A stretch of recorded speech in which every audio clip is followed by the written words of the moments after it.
آج تک پوری 1400 سال ہو گئے ہماری آنکھوں میں دھول جھونکی جا رہی ہے کہ قتل حسین میں صرف یزید ملوث تھا. صرف یزید ملوث کیوں؟ جنہوں نے یزید کو حکمران بنایا وہ کون تھے؟ امام حسین علیہ السلام نے کربلا میں ایک ایسا شعور اجاگر کیا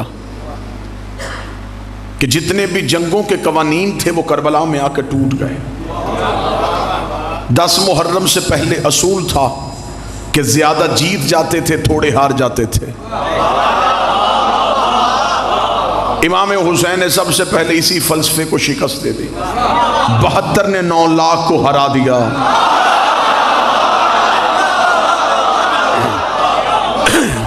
اور پہلی بار تاریخ نے یہ منظر دیکھا کہ پیاس جیت گئی اور دریا ہار گیا. نیزے ٹوٹ گئے اور سر نیزوں پہ بولنا شروع ہو گئے.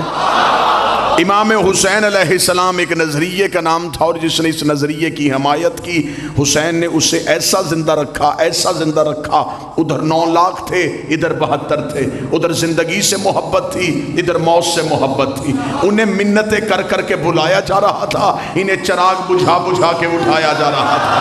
وہاں آ کوئی نہیں رہا تھا، یہاں سے جا کوئی نہیں رہا تھا. وہاں رک کوئی نہیں رہا تھا، یہاں جھک کوئی نہیں رہا تھا. وہاں ہر کسی کو زندگی سے محبت تھی. ہر کوئی ایک دوسرے سے پوچھ رہا تھا کل ہم بچ جائیں گے، کل ہم زندہ رہ جائیں گے، ہم اپنے گھروں کو واپس چلے جائیں گے. 72 میں سے ہر ایک دوسرے کا کاندھا پکڑ کے پوچھ رہا تھا کل ہم مر جائیں گے، کل ہمارا خون بھی حسین کے کام آ جائے گا. ادھر زندگی سے محبت تھی، ادھر موت سے محبت تھی. پھر تاریخ نے یہ منظر بھی دکھایا، ادھر سے حسین کا اکبر آیا، ادھر سے 3000 بھاگ گیا. ادھر سے حسین کا قاسم آیا، ادھر سے 2000 بھاگ گیا. ادھر سے حسین کا غازی آیا، ادھر سے 10,000 بھاگ گیا. مؤرخ نے قلم توڑ دیا، اس نے کہا وہاں لاکھوں میں ہزاروں بھاگے، یہاں 72 میں ایک بھی نہیں بھاگا.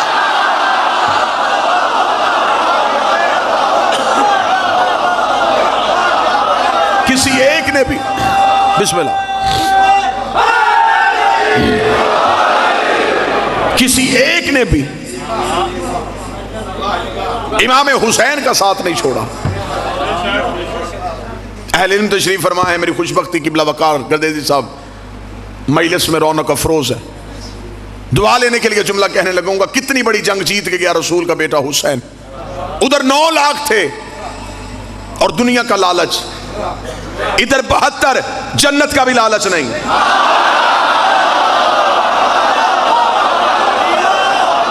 مجھے کوئی ایک حسین کا صحابی دکھاؤ جس نے مدینہ سے نکل کے کربلا آتے ہوئے حسین سے بار بار پوچھا ہو کہ مولا کیا ہمیں جنت مل جائے گی، کیا ہم آپ کے ساتھ جائیں ہمیں جنت مل جائے گی، کیا ہم پیاسے رہیں ہمیں جنت مل جائے گی، کیا ہم سردے ہمیں جنت مل جائے گی. بلکہ تاریخ نے تو منظر ہی الٹ دکھا دیا. حسین نے شب عاشور چراغ بجھایا اور بجھا کے کہا اگر تم میں سے کوئی جنت کے لالچ میں آیا ہے تو جاؤ، میں محمد کا بیٹا ہو کے وعدہ کرتا ہوں اپنے اپنے گھروں کو واپس چلے جاؤ، میں تمہاری جنت کا ضامن ہوں، میں تمہیں جنت کی ضمانت دیتا ہوں. یہ کہہ کے چراغ بجھایا گیا. پھر تاریخ نے وہ منظر بھی دیکھا، جب چراغ روشن ہوا تو 72 سورج طلوع ہو گئے. ہر ایک نے اپنی اپنی تلوار اپنی اپنی گردن پہ رکھی. حسین نے کہا میں نے کہا نہیں مجھے تمہاری ضرورت نہیں. 72 نے قدموں پہ ہاتھ رکھے گا تجھے ہماری ضرورت نہیں، ہمیں تمہاری ضرورت.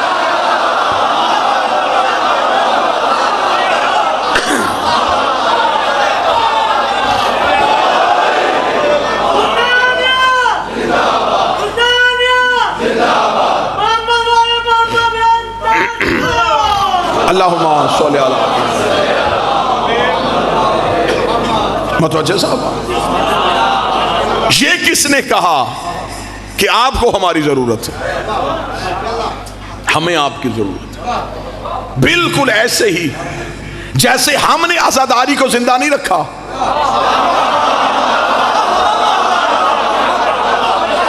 عزاداری نے ہمیں زندہ رکھا. ہم نے ماتم کو قائم نہیں کیا، ماتم نے ہمیں قائم رکھا. ہم نے امام بارگاہ نہیں بچایا ہوا،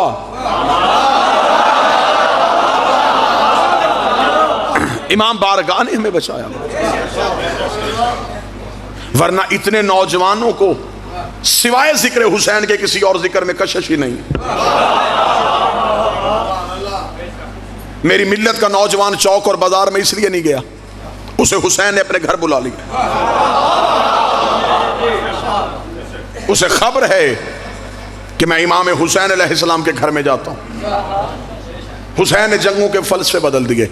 میں ایک علیحدہ رنگ سے حسینیت سناؤں اور آپ کو سلام کروں. آخر حسین کون سا نظریہ کیا تھا حسین کا؟ آئیں نظریے کی کھوج لگائیں. ولید نے امام حسین سے کہا کہ یزید چاہتا ہے کہ آپ اس کی بیعت کریں. یزید کے پاس دنیا کے تیسرے حصے کی سربراہی تھی. تنہا حسین نے مدینے میں کہا میں بیعت نہیں کروں گا. یہ نہیں ایک جابر بادشاہ کے سامنے تھی, یہ نہیں ایک ظالم حکمران کے سامنے تھی, یہ نہیں دنیا کی ایک بہت بڑی طاقت کے سامنے تھی. اور تنہا حسین نے کہا نہیں کروں گا. یزید سمجھا یہ ایک نہیں میرا کیا بگاڑے گی, لیکن دربار سے ایک نہیں نکلی اور 72 نہیوں میں تقسیم ہو گئی.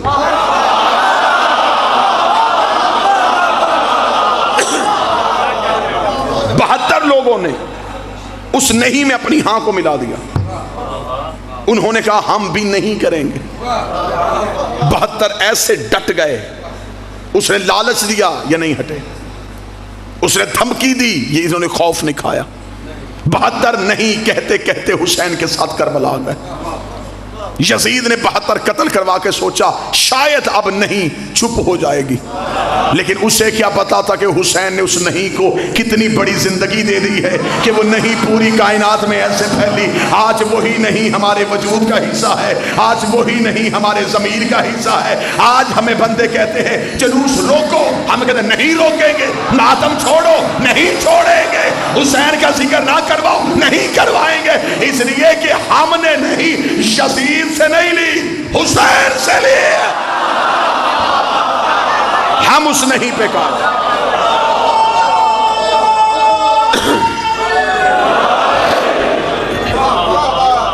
اب چند سوال رکھ کے میرے اگر کوئی اہل سنت برادران تشریف فرمائے. امام حسین علیہ السلام نے کہا میں بیعت نہیں کروں گا. تاریخ نے دکھا دیا کہ حسین نے کہا نہیں کروں گا.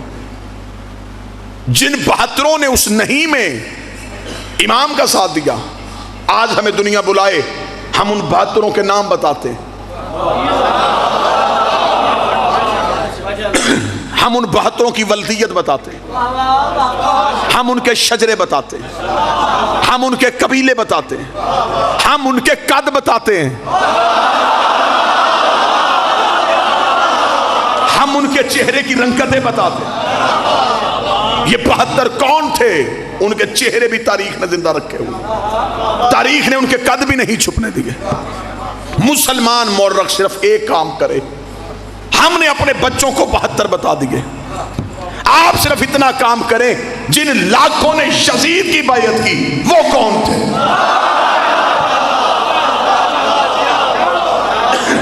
آخر یزید عیسائیوں کا حکمران تو نہیں تھا, مسلمانوں کا حکمران. اس کا مطلب ہے کہ مسلمانوں نے اسے ووٹ دیے تھے, مسلمانوں نے اس کے ہاتھ میں بیعت کی تھی. تو آج پھر صرف اکیلا یزید مجرم کیوں؟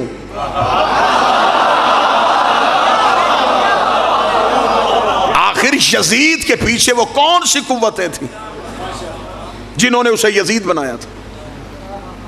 بڑا مشکل ہے, دانتوں کو پسینہ آتا ہے ایسے حقائق نکالنے کے لیے اور ان کا سامنا کرنے کے لیے.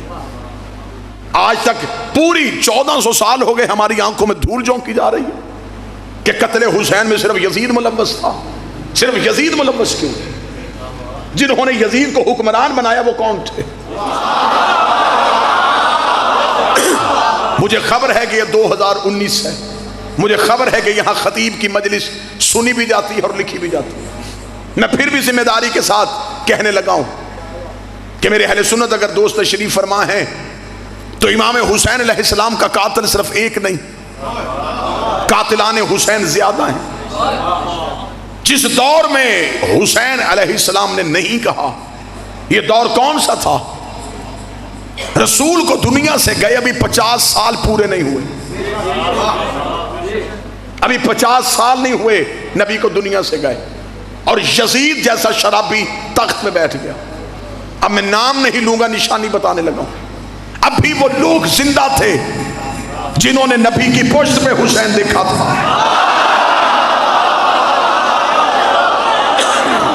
میرا خیال ہے کہ اب مجھے نام لینے کی ضرورت نہیں.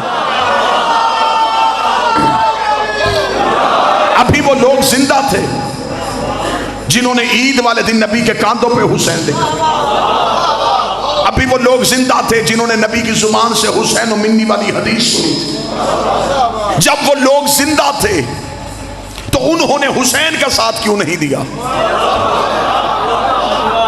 اگر آج مولوی کہے دیا تھا مجھے 72 میں دکھا.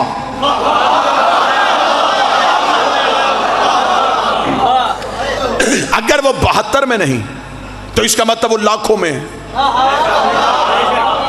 تو اس کا مطلب انہوں نے بیعت کر لی تھی, ووٹ دے دیا تھا یزید کو. آج صرف یزید کیونکہ بد کردار تھا, آج مولوی نے سارا ہی گناہ اس کے کھاتے میں ڈال دیا کہ چلے لعنت تو ہونی ہے اس اکیلے پہ ہو. اکیلے سے قتل حسین کا اعتراف کروایا گیا. یزید اکیلا ملوث نہیں. میرا خیال ہے اس سے بہتر جملہ ہے کہ بلا وہ میں استعمال نہیں کر سکتا جو اصطلاح میں اب استعمال کرنے لگا ہوں. یزید آزاد امیدوار نہیں تھا, پارٹی کے ٹکٹ پہ تھا.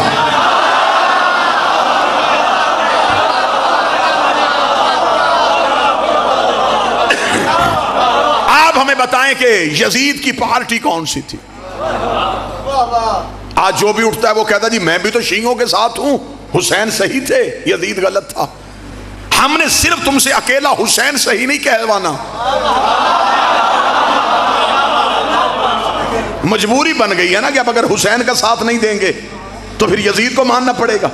لہذا حسین کی محبت میں حسین کے لیے نہیں آئے, یزید سے بچنے کے لیے حسین کے پیچھے آ گئے. کہ ہم بھی کہتے ہیں کہ ہم حسین کے ساتھ ہیں, حسین صحیح کہنے کے لیے کئی غلط کہنے پڑتے ہیں.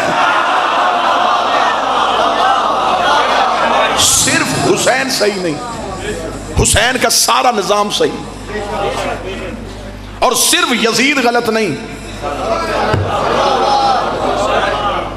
یزید کا سارا نظام غلط. اس دور کے مسلمانوں نے حسین کا ساتھ کیوں نہیں دیا؟ یہ بھی نہیں ہوا کہ امام حسین اچانک قتل ہو گئے ہوں. 26 رجب کو انکار بیعت, 28 رجب کو مدینہ سے روانگی. چل 26 کو حسین کا ساتھ نہیں دیا, 28 کو حسین کے ساتھ مدینہ چھوڑ دیتے. مدینہ نہیں چھوڑا, 6 ماہ حسین مکہ میں بیٹھے رہے. مسلمان حسین کے پیچھے مکہ کیوں نہیں آئے؟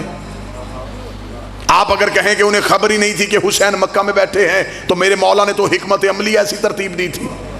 حسین نے تو عین حج کے موقع پہ مکہ چھوڑا. جو حج پڑھنے کے لیے آئے تھے کیا انہوں نے حسین نہیں دیکھا؟ میرے اہل سنت بھائیوں کے ایک بہت بڑے خطیب تھے, نام ان کا مولانا کوثر نیازی تھا. وہ ہمیشہ اپنے لوگوں میں مذہب اہل بیت کی بھرپور تبلیغ کرتے تھے. لاہور میں ایک کانفرنس میں انہوں نے ساری گفتگو یوم حسین پہ کی. بعد میں کچھ مولویوں نے گھیر لیا. ایک مولوی نے بڑی سختی کے ساتھ مولانا کوثر نیازی کو کہا, اس نے کہا مولانا کوثر نیازی تو بھی ہسٹری پڑھتا ہے, میری سمجھ میں یہ بات نہیں آتی جب اس دور کے سارے مسلمانوں نے یزید کی بیعت کر لی تھی تو حسین نے کیوں نہیں کی؟ مولانا کوثر نیازی کے چہرے کی رنگت بدل گئی. اس نے کہا جب حسین نہیں کی سب نے کیوں کی؟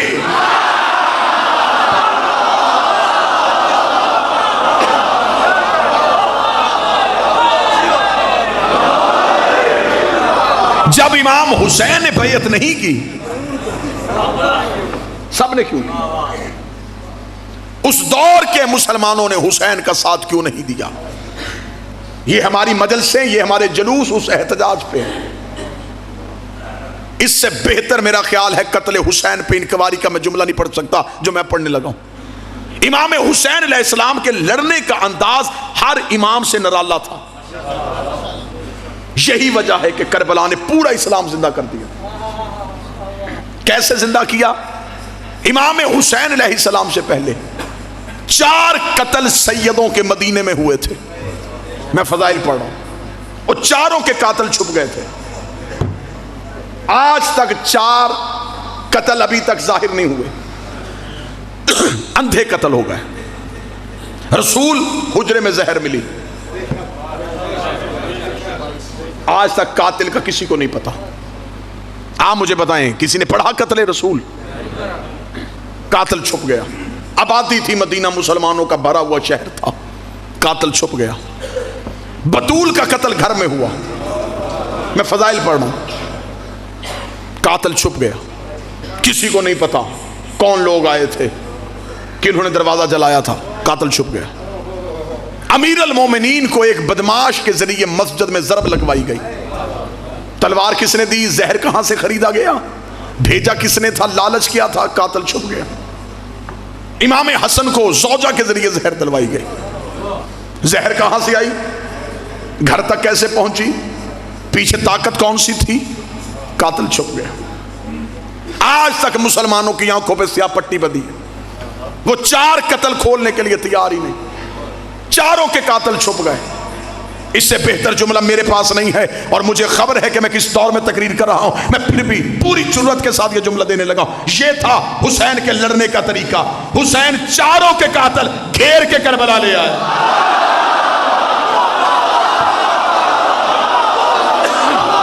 اب بولو جو حسین پہ بول سکتے ہو.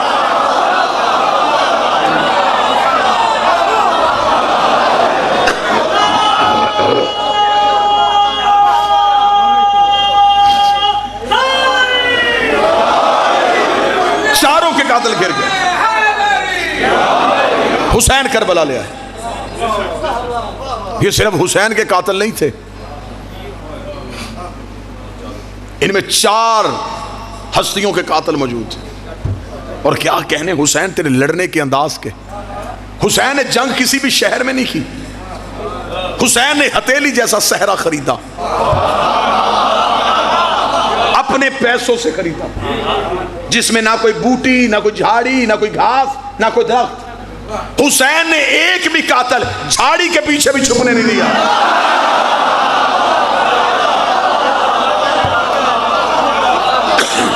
حسین مکہ نہیں رکے, نہ حسین پہاڑوں میں لڑے, نہ شہر میں. حسین نے یوں ہتھیلی جیسا صحرا خریدا, لکو دک صحرا. لوگ سمجھتے تھے کہ یہ حسین کو گھیر کے لا رہے ہیں, جبکہ حسین انہیں گھیر کے کربلا لے آئے. حسین نے یوں آنکھوں کے سامنے کھڑے کیے. 7 دن تک حسین نے وہاں کھڑے رکھے. 10 محرم حسین نے بالکل ایک طویل دن کا انتظار کیا.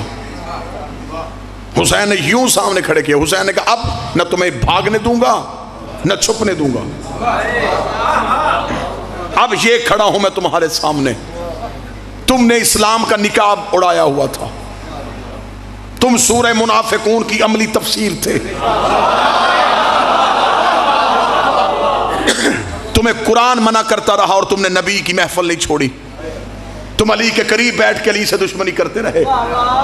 تم مسجدوں میں نمازی کے بھیس میں آ کے آل محمد سے دشمنی کرتے رہے.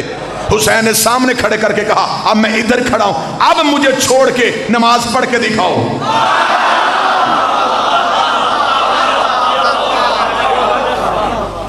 9 لاکھ میں اذان بھی تھی, نماز بھی تھی, لا الہ الا اللہ محمد رسول اللہ کا اقرار بھی تھا, لیکن حسین نہیں تھے. آج کوئی بھی ان 9 لاکھ کا اسلام ماننے کو تیار ہی نہیں. ادھر 72 میں بھوک پیاس, لیکن کیا کہنے اگر ادھر دشمن سے انتقام بھی نرالا لیا ہے تو اپنوں کو نوازا بھی بڑے نرالے طریقے سے ہے. حسین نے دشمن بھی بڑے طریقے سے مارا ہے اور اپنوں کو عظیم بھی بڑے طریقے سے کیا ہے. جو حسین کے پیچھے آئے تھے کوئی کسی قبیلے کا تھا, کوئی کسی قبیلے کا تھا, کوئی کسی قبیلے کا تھا, کوئی سردار تھا, کوئی غلام تھا, کوئی بوڑھا تھا, کوئی جوان تھا, لیکن حسین کے انداز کا حسین نے ان کو کیسے نوازا. حسین نے کہا میرے نانا کے پاس جتنے بیٹھے تھے وہ سارے رضی اللہ بنے تھے. حسین نے اپنے ساتھیوں میں سے ایک بھی رضی اللہ نہیں کیا. اور بھی علیہ السلام, زہیر بھی علیہ السلام, سعید بھی.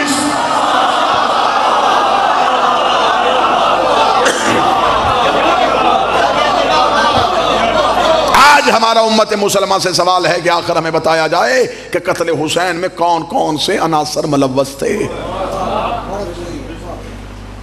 آپ یہ نہ سمجھے کہ شیعوں کا امام ہے, آپ کے نبی کا بیٹا بھی تو ہے نا, تو پھر قتل حسین پہ تحقیق کرو کہ آخر یہ بیعت جو حسین سے مانگی گئی کیا یہ پہلی بار مانگی گئی تھی؟ اس کا مطلب اس سے پہلے بھی مانگی گئی تھی. تو جس نے پہلے مانگی تھی ابتدا اس نے کی تھی. بعض بندے قبلہ گردیزی سے ممبر پہ پڑھ دیتے ہیں کہ یزید فاسق اور فاجر تھا، حسین اس کی بیعت کیسے کرتے؟ یزید تہجد گزار بھی ہوتا، حسین پھر بھی بیعت نہ کرتے.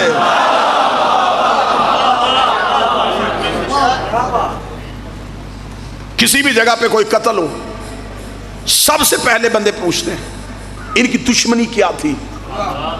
ایسا ہی ہے، کہیں بھی آپ کو پتہ چلے کسی جگہ پہ قتل ہو گیا، پہلا سوال کریں گے دشمنی کیا تھا، ذاتی رنجش تھی یا خاندانی دشمنی تھی.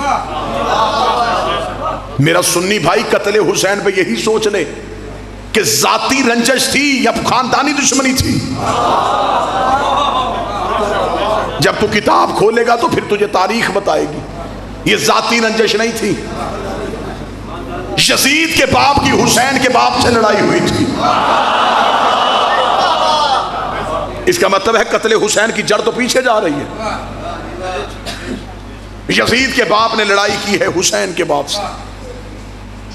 مورخ نے آنکھیں بند کر لیں، اسے کہا دونوں طرف بڑے لوگ تھے، میں فیصلہ نہیں کر سکتا، خطۂ اجتہادی کا لفظ استعمال کر سکتا ہوں لیکن یہ نہیں بتا سکتا کہ غلط کون تھا. اور اس نے نبی کی حدیث کی نص بھی چھوڑ دی کہ حق علی کے ساتھ ہے. اور قبلہ تشریف فرمائے نبی نے صرف اتنی حدیث نہیں کہی تھی کہ حق علی کے ساتھ، علی حق کے ساتھ ہے، ساتھ نبی نے دعا بھی کی تھی، میرے اللہ حق کو ادھر موڑ جدھر علی مڑ جائے، حق کو ادھر پھیر جدھر علی پھر جائے. یہ نہیں کہا تھا کہ علی کو ادھر پھیر جدھر حق مل جائے. اب یہ نہیں دیکھنا حق کہاں ہے، پہلے یہ دیکھنا ہے علی کہاں.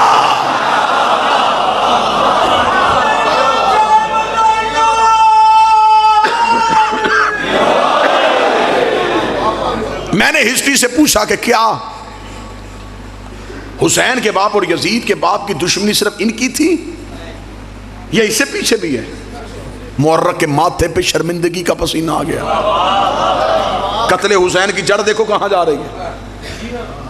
پھر مورخ نے ہمیں بتایا کہ حقیقت یہ ہے یزید کا دادا حسین کے دادے کا مخالف تھا. میں نے کہا میں ہسٹری کا طالب علم ہوں، میں نے اپنی قوم کے سامنے خطابت کرنی ہوتی ہے، مجھے اس قتل کی کوئی وجہ بتاؤ. کہیں نہ کہیں تو کوئی وجہ ہوگی. اگر یزید کے باپ کی حسین کے باپ کے ساتھ دشمنی تھی، یزید کے دادا کی حسین کے دادا کے ساتھ دشمنی تھی، کوئی نہ کوئی دشمنی کی وجہ، کوئی جگیر، کوئی جائیداد، کوئی حکومت. آخر یزید کا دادا حسین کے دادا سے کیا چاہتا تھا؟ اتنا کہنا تھا، یہ طریق کا کلیجے پہ ہاتھ آ گیا. اس کا اصل وجہ یہ تھی یزید کا دادا محمد کو قتل کرنا چاہتا تھا، حسین کا دادا نبی کو بچانا چاہتا تھا. اس کا مطلب ہے کہ قتل حسین کی تحقیق کرتے کرتے جب ہم پہنچے تو داداؤں میں دشمنی تھی محمد رسول اللہ کی وجہ سے، دونوں کے باپ میں دشمنی تھی علی ولی اللہ کی وجہ سے.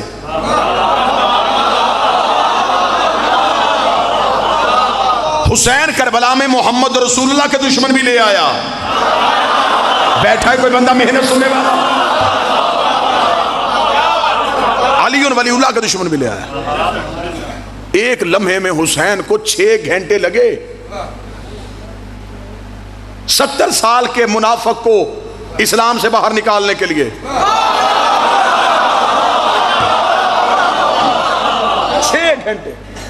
6 گھنٹے میں حسین نے یوں پکڑ کے اسلام سے باہر نکال دیا.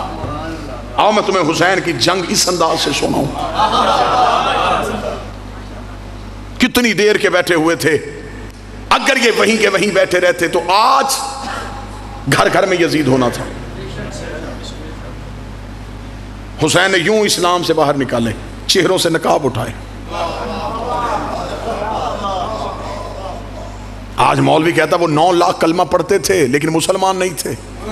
یہی تو ہم آج تک کہہ رہے ہیں کہ ہر کلمہ پڑھنے والا مسلمان نہیں تھا.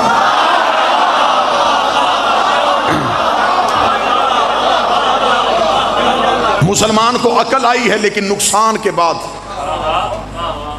جب ہم نے کہا کہ نبی کی محفل میں ہر بندہ مسلمان نہیں تھا، لوگوں نے ہمارے گھر جلا دیے، ہم نے کہا علی کے پاس بیٹھنے والا ہر بندہ صحابی نہیں تھا، لوگوں نے ہمیں کافر کہہ دیا۔ ہم نے کہا کہ حسن کے سامنے آنے والا ہر بندہ دین کے ساتھ مخلص نہیں تھا، لوگوں نے ہماری گردنیں کاٹ دی۔ جب حسین کی باری آئی پھر کہنے لگے ہاں ہم مانتے ہیں یہ نمازی نہیں تھے۔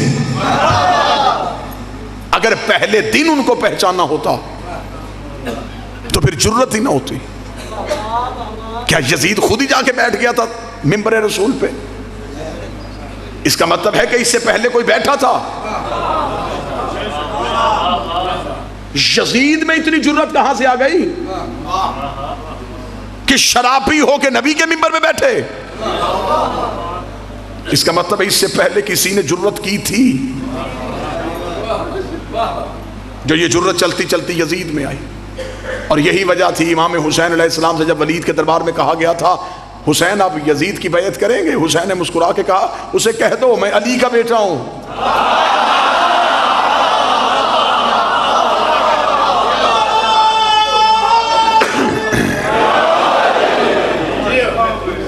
آج مسلمان دہشت گرد ہے،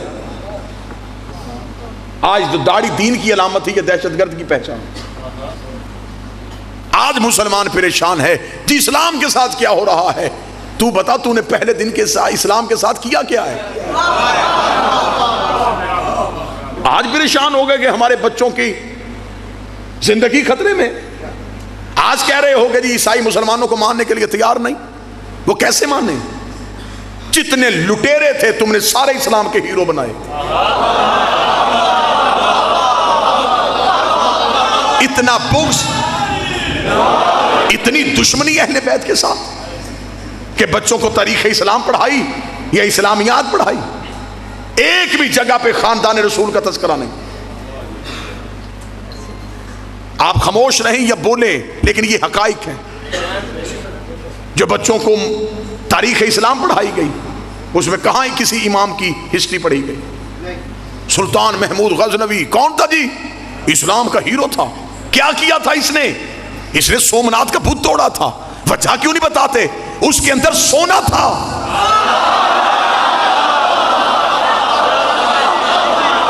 بت شکن ہوتا تو پہلے شہر کے توڑ کے آتا۔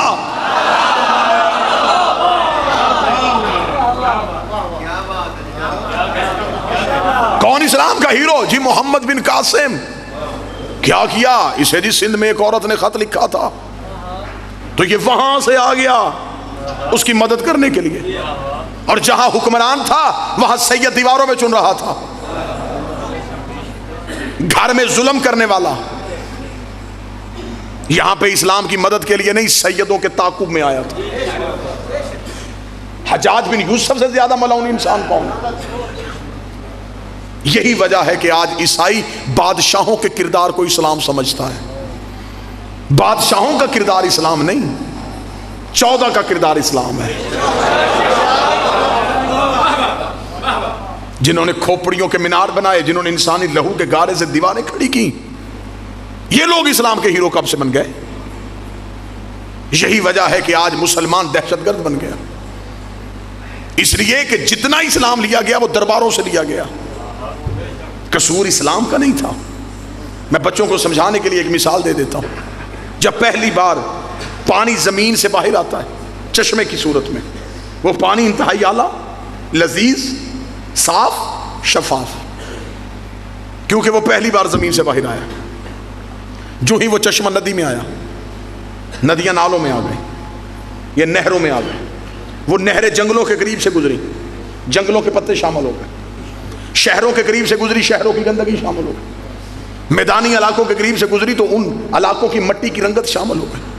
اب جب پانی ہم تک پہنچا تو اب ہمیں ڈاکٹروں نے کہا اسے پہلے چھان لینا، ابال لینا، اس میں بیماریاں ہیں، اس کی رنگت تبدیل ہو گئی ہے، اس میں بدبو آ گئی ہے۔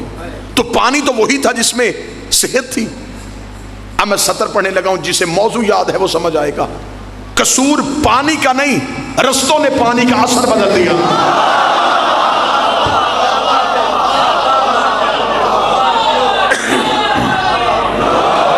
جہاں جہاں سے پانی گزرتا گیا رستوں نے پانی کا اثر بدل دیا۔ جسے مثال سمجھ میں نہیں آئی میں بات کھول دیتا ہوں. جب اسلام مکہ کی چوٹی سے آیا، اسلام میں حیا بھی، اسلام میں وفا بھی، اسلام میں انسانیت بھی، اسلام میں مذہب کا احترام بھی. لیکن جب یہ اسلام بادشاہوں کے درباروں میں آیا، اس میں جھوٹے راوی آ گئے، اس میں گندے محدث آ گئے، اس میں غلط کردار والے بادشاہ آ گئے. اسلام مکے کی وجہ سے پریشان نہیں ہوا، درباروں کی وجہ سے پریشان. اور بچوں کو تاریخ اسلام میں کیا پڑھایا گیا؟ عروج اسلام، زوال اسلام. میری سمجھ میں آج تک یہ لفظ ہی نہیں آیا کہ وہ کون سا اسلام ہے جسے زوال آیا تھا. پڑھے لکھے احباب تشریف فرما ہے، ساری دنیا بھی اللہ کو چھوڑ دے، اللہ کی ذات کو کوئی فرق پڑتا؟ بندے اسلام نہ لے کے آتے تو اسلام کو زوال کس چیز کا تھا؟ جب اسلام کو زوال ہے ہی نہیں تو پھر مورخ نے کیوں لکھا زوال اسلام؟ میں وجہ پڑھ دیتا ہوں. بادشاہ جنگ جیت کے آیا، انہوں نے عروج اسلام لکھ دیا. بادشاہ کہیں سے جنگ ہار کے آیا، انہوں نے زوال اسلام لکھ دیا. ایک چھری ڈاکٹر کے ہاتھ میں ہوتی ہے، وہی ڈاکو کے ہاتھ میں ہوتی ہے. ڈاکو چلاتا ہے زندگی چھیننے کے لیے، ڈاکٹر چلاتا ہے زندگی بچانے کے لیے. تلوار بادشاہ کے ہاتھ میں ہو تو دہشت گردی ہوتی ہے، امام کے ہاتھ میں ہو تو جہاد ہوتا.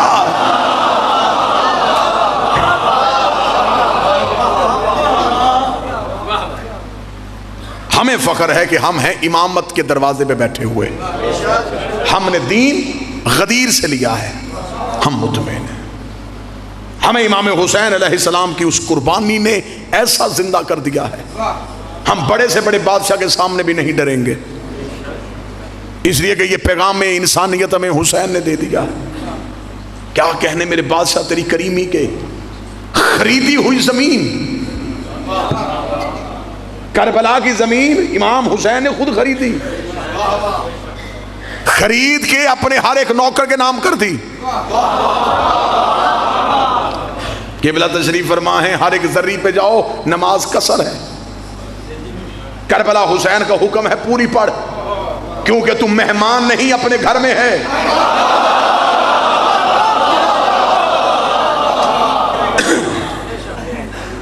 ابھی آ رہے ہیں لوگ اربعین سے واپس، سروں پہ قرآن رکھ کے پوچھنا کتنی بڑی کریمی حسین کی زندہ دیکھ کے آئے ہیں. آج بھی حسین کی زندہ معجزے ہیں. 70 لاکھ کی آبادی کا شہر، حسین کبھی 3 کروڑ بلاتا ہے، کبھی 4 کروڑ بلاتا ہے، کبھی 5 کروڑ بلاتا ہے. میں نے مولا حسین کے حرم میں بیٹھ کے کالم دین کے درس میں جملہ سنا تھا. انہوں نے کہا تھا جیسے جیسے حسین کے مہمان آتے جاتے ہیں، حسین کربلا کو کھولتا جاتا ہے.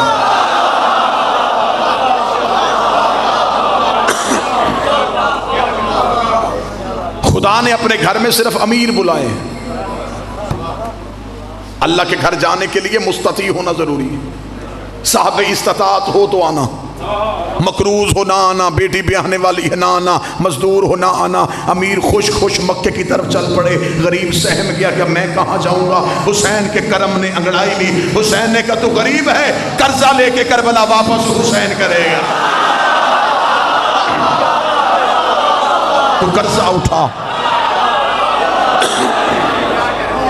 بس ایک کریمی سناؤ اور سلام کرو. آج تو پھر بھی آسانیاں ہیں. کیا کیا ظلم نہیں ہوا روضہ حسین گرانے کے لیے. دجلہ کا پانی چھوڑا گیا، امام حسین کی قبر پہ حل چلائے گئے، کسی طریقے سے حسین کی زیارت ختم ہو جائے. زیارت ختم نہیں ہوئی. عباسیوں کا بادشاہ آ گیا، ملعون کا نام متوکل تھا.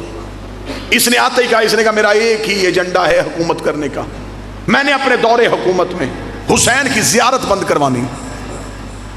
اس نے اپنی دور حکومت میں پہلا حکم نامہ نافذ کیا.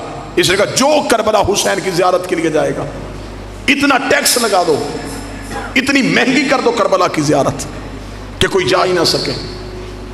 اس نے قانون بنا دیا، قانون نافذ ہو گیا. جو کربلا جائے گا وہ ٹیکس دے گا. اگلے دن عباسی بادشاہ کے آنکھیں پھٹی کی پھٹی رہ گئی کہ اس کے شہر کی سب سے غریب عورت سب سے پہلے آ گئی. اگلی سطر پڑھوں جو عقیدہ سن سکتے ہو. آئی اور آنکھیں زنجیر در ہلایا. زنجیر در ہلانے کے بعد متوکل کے سامنے کھڑی ہوئی. متوکل کو دیکھ کے کہنے لگی متوکل میں کربلا جانا چاہتی ہوں. اس نے کہا بڑھیا تو نے میرا اعلان نہیں سنا؟ اس نے کہا ہاں میں نے سنا ہے، زیارت سستی ہو گئی ہے. متوکل دیکھ کہتا میں نے ٹیکس لگا دیا ہے. بڑھیا دیکھ کہتی کتنے درہم؟ اس نے بتایا اس نے چادر کی گرہ کھولی، اس کے سامنے پھینک کر دیا میں جاؤں. متوکل درہم دے کے بڑھیا کا چہرہ دیکھا تھا یہ کہاں سے لے کے آئی ہے؟ مسکرا کر جس نے بھلایا ہے اسی نے دیے.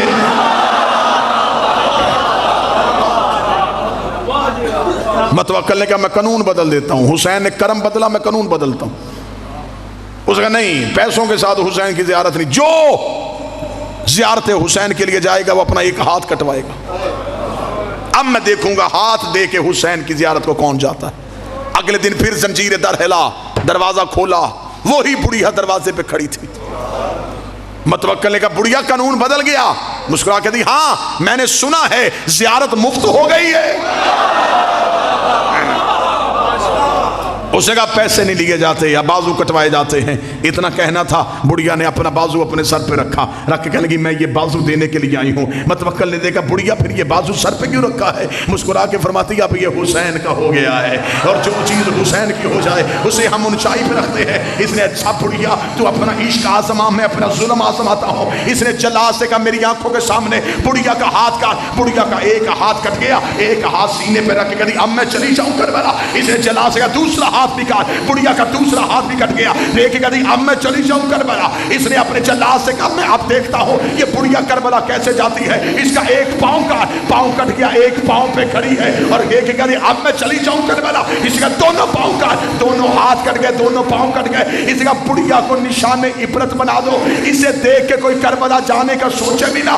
زخمی حسین کی عاشقہ کو جب سپاہیوں نے اٹھا کے دربار سے باہر پھینکنا چاہا، زمین پہ گرنے سے پہلے ایک گھوڑے سوار نے اپنے ہاتھوں پہ دیا، اس نے اپنے گھوڑے پہ بٹھایا. بڑھیا متوکل کو دیکھ کر دی تیرا شکریہ، پہلے چل کے جانا تھا اب وہ لینے آ گئے.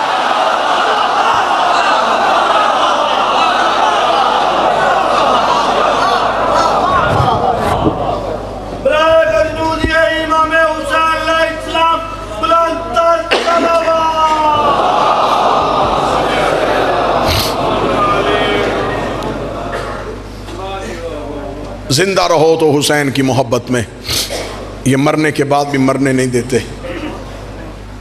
خبر ہوگی قبر میں جا کے کہ ایک آنسو کی قیمت کیا تھی. ہر نبی نے جنت مہنگی کی، ہر نبی نے جنت مہنگی کی. کسی نے کہا 50 نمازیں پڑھو، کسی نے کہا 3 ماہ کے روزے رکھو، کسی نے کہا ہفتے والے دن کا شکار بند کرو. ہر ایک نبی شرطیں بڑھاتا گیا جنت کے لیے. وحد ہے کربلا کا کریم جس نے اتنی سستی کی، اتنی سستی کی، ایک آنسو میں بند کر دی. اور دنیا کا تجارت کا اصول ہے چیز خریدو سستی بیچو مہنگی. ایسا ہی ہے، خریدو سستی بیچو مہنگی. حسین ایسا عظیم کریم ہے، اس نے خریدی مہنگی بیچی سستی. یہ جو خریدی ہے یہ حسین نے سستی خریدی. جنت کی قیمت حسین سے دیکھ رہی ہے تو دیکھ، اس نے بیٹے کا جگر دیا ہے، اس نے جوان بھائی کے بازو دیے، اس نے یتیم بھتیجے کی لاش کے ٹکڑے اٹھائے، اس نے بھانجوں کی لاشیں صحرا میں چھوڑی. اگر کوئی سید بیٹھا ہو تو ہائے واجب سمجھ کے کرے. اس نے بہن کی چادر دی ہے، اس نے بیٹی کے در دیے ہیں. آج یہ آہا، آج یہ سسکیاں، آج یہ ماتم کس لیے؟ جنگ کربلا میں ختم ہو جاتی تو شاید ہم بھی اتنا نہ روتے. لوگ ہم سے پوچھتے ہیں شیعہ روتے کیوں؟ ہم سے یہ پوچھا کرو تم مر کیوں نہیں گئے؟ بدلے علی کے علی کی بیٹیوں سے لیے گئے. علی کا بدلہ علی کی بیٹیوں سے. سادات و غیر سادات سے معافی مانگ کے گزر گیا چہلم. ایسے لگتا ہے جیسے کل چاند تھا اور اب غریب کا چہلم بھی گزر گیا. اگلے سال وہ روئے گا جو رہے گا. کوئی مخصوص مصائب تو نہیں پڑھنا چاہیے, میرے بات کوئی پڑھے گا ہے نا جی ٹھیک. بس درد کے دو قرآن سے 2 آیتیں پڑھوں اور آپ کو سلام کروں. سادات و غیر صدا سے معافی مانگ کے. لوگ کہتے ہیں حسین کا محرم ختم, زینب کا محرم شروع. زینب کا محرم ہی حسین کا محرم تھا. جو اونٹ پہ بیٹھی تھی وہ اتنی مشکل پہ نہیں تھی, جو نیزے کی نوک پہ تھا وہ بار بار آنکھیں بند کر رہا تھا. علی کی بیٹی رو کے کہتی میں نے 70 قدم پہ تیرا قتل دیکھا, تو بہن کا چلنا دیکھ. سادات و غیر سادات سے معافی مانگ کے میں جملہ پڑھوں گا. کسی ذاکر, کسی خطیب, کسی عالم میں یہ جرت ہی نہیں ہوئی کہ وہ پڑھے کہ شام کے بازار میں کیا ہوا تھا. مجھے بادشاہ حسین کی عزت کی قسم ہے, ایک آدھ روایت ہم پڑھ دیں تو لوگ ہمیں گاڑی تک چھوڑنے جاتے ہوئے منتیں کرتے ہیں. خدا کا واسطہ ایسا مصائب نہ پڑھا کرو. مجھے بادشاہ حسین کی قسم ہے, اگر بازار شام پڑھ دیا جائے تو مجمع سے بندے نہیں جنازے اٹھے. اگر بتا دیا جائے کہ علی کی بیٹی کیسے گزری تھی, میں اگلا جملہ پڑھوں گا جہاں سید بیٹھا وہاں سے ہائے کی آواز آئے گی. میں ایک اشارہ کر دیتا ہوں کہ بازار شام کتنا مشکل تھا. جوان ماتمیوں کے لیے اشارہ کرنے لگا ہوں. جس سجاد نے اکبر کی پرچی برداشت کر لی تھی, کچھ نہ کچھ تو شام میں ہوا ہے نا جو اس کا جگر پھٹ گیا.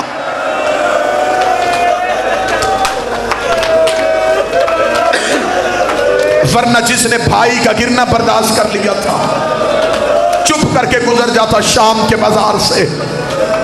کوئی سید بیٹھا تو پھر مجھے جملہ معاف کر دینا. مدینے آ کے بندے نے مولا سجاد سے پوچھا تھا, مولا شام میں سب سے زیادہ تکلیف کب ہوئی؟ سجاد کی آنکھوں میں لہو کی بارش شروع ہوئی. روکے گا میرا جگر اس وقت پھٹ گیا تھا جب پچھلے بدماش رک نہیں رہے تھے اور اگلے رستہ نہیں دے رہے. پیچھے والے بدماش رک نہیں رہے تھے,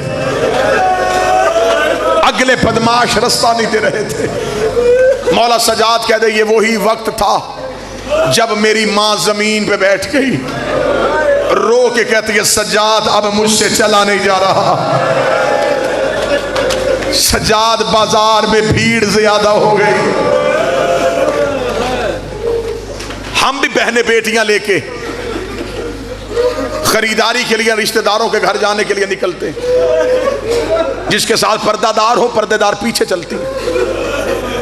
گھر کا مرد بھائی باپ بیٹا آگے چلتا ہے, آگے رش ہو ساتھ ہو تمہارے پردہ دار.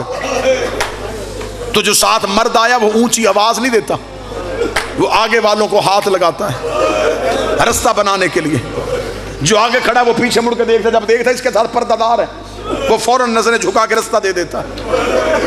ہمیشہ پردے دار کے لیے رستہ بنانے کے لیے آگے چلنا پڑتا ہے, ہاتھ کے ساتھ رستہ بنانا پڑتا ہے. اللہ جانے تم میں سے کوئی روئے گا یا چیخ مارے گا. جس نے زینب کا رستہ بنانا تھا اس کے ہاتھ بدے ہوئے تھے, وہ ہر موڑ پہ رو رو کے کہہ رہا تھا رستہ چھوڑو میرے ساتھ محمد کی بیٹیاں آ رہی ہیں, رستہ چھوڑو میرے ساتھ غازی کی مرشد زادیاں. سر پہ قرآن رکھ کے مجھے بتاؤ دیا کسی نے رستہ؟ میں غیر سید ہوں, میں بازار شام نہیں پڑھ سکتا. صرف زیادہ سے زیادہ 2 منٹ میں ایک روایت پڑھ کے سلام کرنے لگا. لیکن اس روایت کو سننے سے پہلے ہر سید بھی معاف کرے, ہر زنجیر زن ماتمی بھی معاف کرے. کیسے گزری علی کی بیٹی. بازار شام کا ایک ہی منظر پڑھنے لگا. کتابیں کہتی جب علی کی بیٹی کا پہلا قدم شام کے بازار میں آیا, اس بے غیرت نے 3000 ناچنے والا مرد بلایا ہوا تھا. جن کے ہاتھوں میں شراب کے جام تھے، جو علی کی بیٹی کے اونٹ کے سامنے ناچ رہے تھے۔ جس بندے نے ماتم نے کیا وہ ماتم کی تیاری کرے۔ مجھ سے پوچھو اس نے ناچنے والے مرد کیوں بلائے ہوئے تھے؟ اس نے پہلے ناچنے والی عورتوں کو بلایا تھا۔ جب وہ بازار شام میں آئیں، انہوں نے بازار کا ماحول دیکھا، انہوں نے یزید کو پیغام بھیجا کہ ہم تیرے کہنے پہ آ گئی تھی، لیکن بازار کا ماحول ہمارے کھڑے ہونے کے لائق نہیں ہے، ہم اپنے اپنے گھروں کو واپس جا رہی ہیں، تو علی کی بیٹیوں کو ہماری گلیوں سے گزار۔ شام کی آوارہ عورتیں اپنے اپنے گھروں کی چھتوں پہ چلی گئی، اور جس کی ماں کا جنازہ آدھی رات کو اٹھا تھا وہ کبھی اس بازار کبھی اس بازار رو رو کے کہتی رہی، عباس آنکھیں کھول، میری چادر کا تو نگراں۔